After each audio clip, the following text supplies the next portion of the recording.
A modern guide to fit and arsenal construction for two-handed bowlers. Learn what grips to use and why. Plus, proper pitches for conventional and fingertip. Uncover the secrets of why and when pros use certain pieces of equipment. Learn step-by-step how-to lay out your own equipment and so much more. Become a better bowler and score more now.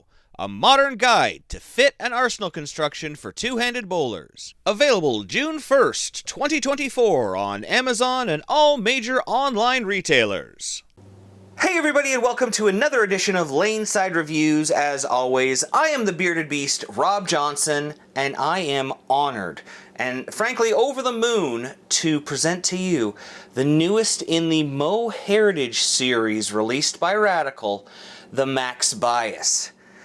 Now, I say I'm over the moon with this one. I want you to take a look at the core here. Now, look at that baby. You'll recognize it right away if you're an old school Radical person. That is the Maximum Results.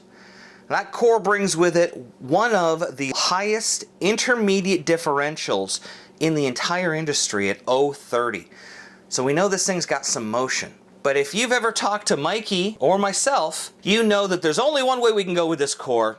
We're going short pin. We want to get the most playability, the most versatility, and the most control that we can get for two-handers without sacrificing performance. We're going to put that 0.50 differential and that 0.30 intermediate differential to good use. We're going to make ourselves something special. So why don't we look at how we laid it out here. So as I pull it around here, you can see that we've gone with a 2 1/4 inch pin to pap. We've also gone with a 6 1/2 inch mass bias to pap. That's going to make the ball fairly smooth all the way around, but still very continuous. We need this ball to get through the pins. Lastly, we've gone with a 1 1/2 inch pin over line. So overall, this ball is going to be smooth. Now, why would we want it to be smooth when we've got so much performance? Well, for you two-handed bowlers, you can only have so much hook. You can only make the ball hook so much. The lane is only so wide and so long. So we want to put the most amount of energy and the most amount of performance and versatility in your hands while still using this gigantic core. So if we look at the numbers here, you can see that we've gone with, as we said, 2 1/4 by 6 1/2 by 1 1/2. For you dual angle guys, that is 85 by 2 1/4 by 45. So we're expecting tons of length, a smooth transition, and a little bit of performance down lane. This is going to be more than urethane, but less than some of the big balls that we've put stronger layouts on. We want to make sure that we keep this playable and controllable so that we can score our best. But rather than listening to me talk about it, why don't we go lane side, see how it stacks up. And here we find ourselves down on the lanes with our resident two-hander. That'd be me, the bearded beast. And here comes that Max Bias. Look at, oh, that thing is so pretty. Now, as we said in the opening, this features one of the industry's highest intermediate differentials. You look at the core numbers we said in the opening there, 249, 050, 030. This thing is a beast. So why are we putting a short pin layout on it? Doesn't short pin mean it's going to have less performance? In this instance, no. See, what we've done here is by going with a short pin, we've actually made that differential and intermediate differential 040, 020. So that's our golden area for short pins. That's going to allow it to retain just a tiny bit more tilt and rotation a little bit longer. Whoa, yeah, I like that. It's going to keep that nice smooth transition down lane, but it's going to be much more continuous. Usually when you get a ball that's in that, over 020 for intermediate differential, the ball tends to roll forward a little bit more, be kind of more hook stop. When we go into this golden area, this 040, 020, or this 1-to-2 ratio, the ball ends up retaining a little bit more tilt, a little bit more axis rotation, so it ends up being more continuous down lane. So we end up using all that energy that we're creating to get it through the pins better. So I'm going to make a little move here, I think, because I like what I'm seeing, but we can't just throw it one way all the time. We got to get deeper. So this thing is amazing. For those of you who didn't throw the maximum results, as I said, if you've ever talked to Mikey or myself, this is one of those balls that it got overlooked because of the pandemic, and it was really, really ahead of its time. Now that we've gotten it back with the upgraded HK22 Plus cover stock, just keep an eye on that, HK22 Plus.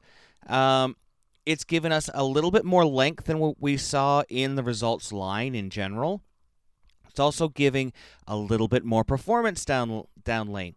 So now we've matched up our layout and our ball that we've chosen to create a really controllable, look at this, a very, very controllable reaction. This would actually be, I could see myself playing this as the first ball out of my bag, as my benchmark ball with this short pin layout. Because it allows me to move around the lane. I can play it a little straighter or get deeper, like you can see here as I keep getting deeper. I can get into that fresh oil and still get a little bit more continuation, a little bit more performance down lane than I would have gotten from urethane, which is my usual benchmark on tournaments. But as we know, when we get into urethane, whoa, holy moly. Yeah, look at my face there. We can cause some issues with the fronts burning up and getting tight down lane. With short pins, we don't get that kind of result. We still get a regular reactive carry down, so we end up keeping the lanes better for longer. And a lot of people run into this problem where they don't know what to do with, because they create these problems with the urethane. They create the carry down, the tightness down lane, when they really, especially on a house shot, they should be throwing a short pin rather than urethane so that they can keep that from happening. In tournament settings, urethane may be the best choice, especially if you've got a purple hammer. For those of you who don't know, oh my goodness, whoa, come on! Oh, good Lord, look at the performance out of that. You've seen me throw it from about 0 to 1 degrees of entry angle from super deep, and that one I swung the lane with it. Look at this performance. I keep saying this. Short pin does not mean not performing. It's not low performance. It just changes the performance. I wish more people could understand how important short pins are in your game, especially as a two-hander. If you pick up the new two-handers Bible, as some people are calling it, a modern guide to fit and arsenal creation for two-handers, which is available June 1st, we talk about short pins in there and a few different reasons and ways to have them. Good Lord, look. Okay, so it's not coming back from there. Let's be honest. I'm going to get really deep on this shot. I forgot. I was so excited about the new book coming out where we talk about short pins and why to use them and when to use them. I forgot. I'm going to just try to do an extreme shot here. I moved, let's see here, about 15 left and was trying to get that one out a little bit farther, and it doesn't come back. Nothing comes back from that gray board, does it? No, nothing ever comes back from that gray board. Let's give it one more try. This is the most hook potential out of a ball in the radical line in a long time. And I really hope, oh, good Lord, I really hope you guys give this an opportunity, especially two-handers, because this is something that does not come along very often. And I know myself personally, I'm going to be ordering a couple of more of these, as we see it left-handed here, to put away because of how good this core is, how important this core is. So here we are with the Rattler. We use this as our benchmark because every company has a ball that has similar core dynamics and similar cover dynamics. It won't be exact. Every company has their own little twists, but gives us a chance to put things apples to apples. And here we go. Let's check out this max bias versus the Rattler. And I think you're going to see the difference in performance there. Now, I took, rather than taking the super duper bend the lane shots, I took the average, the one that was kind of in the middle of everything. And you can see that this ball is, I'd say, probably 3 to 5 feet earlier. We can see it here. It gets out a couple of boards farther right, but it is a lot earlier, and yet it does not overhook. And that's the beauty of the short pin. We're getting it out there, and we're getting to really tame that mid lane. And what we can see here with the Rattler from lane level here, we're trying to control that mid lane and have the ball come off in a place where it can still get through the pins, because I want you to watch where the max bias exits the pin deck. We want it to control that mid lane no matter how much oil is there. Now watch this.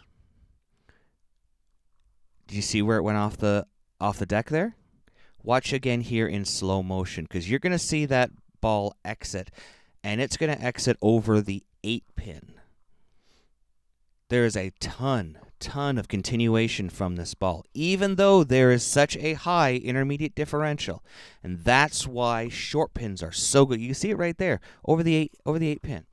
It's why these are so important. So if you are a two-hander out there and you are looking for something to control, especially on tournament shots, you need this max bias.